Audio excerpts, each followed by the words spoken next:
The very first thing I did before buying land is call the county. I called every single department, asked about zoning, building department, assessor, mapping, how to use their GIS system. I made a long list of questions to ask the county, and I asked them all. I've been out here now for 6 years, and something I've learned along the way is there's a lot of people who want to take shortcuts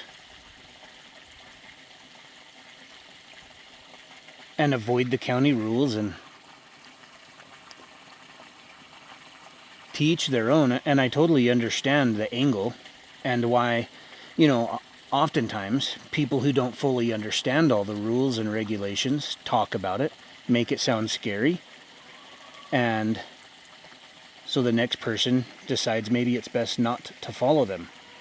What if the thing that you've been nervous about is the thing that protects you? I'd be willing to bet that a lot of people avoided contacting the county, asking what the rules are, because a lot of people make it sound scary and impossible. And in reality, had you simply just called them right out the gate, there would have been a lot less pressure. You'd have had a better understanding. And instead of going out and winging it and just starting to build things and trying things that may or may not work, and then finding yourself in a dead end down the road with a big scary obstacle to overcome, what if you just called them right out the gate before you ever got there, worked with them all along, and so you get leverage and you've got compounding, and leverage was calling the county right out the gate. It feels slow and long and laborious, monotonous, dealing with bureaucracy along the way. But in the end, it's compounding. It has a compounding effect because, yes, it was long and slow. But at the end of the day, you get that certificate of occupancy. You know that you own your home outright. You own your land. Everything was done on the up and up, and no one's going to bother you about it later. By contacting the county right out the gate and understanding zoning and building permits and what you can build and what you can't build without a permit, makes things debatably a lot easier. And that's exactly why I built my off-grid county directory the way that I did. You don't need to listen to my perspective or me guessing about how things work. I simply did all the legwork to find all of the different departments and websites and links that do work, and directed you guys to them so you can go directly to the source and ask them yourself. A really big misconception is that I came out here with a ton of money.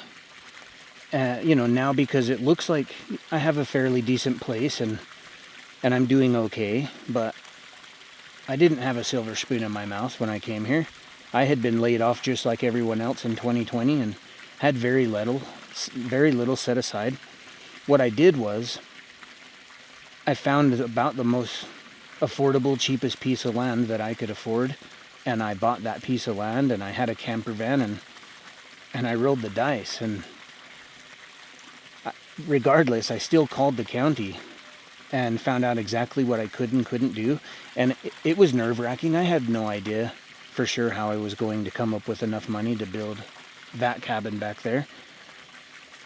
But, that's a very small cabin. It's 10 by 20 inside.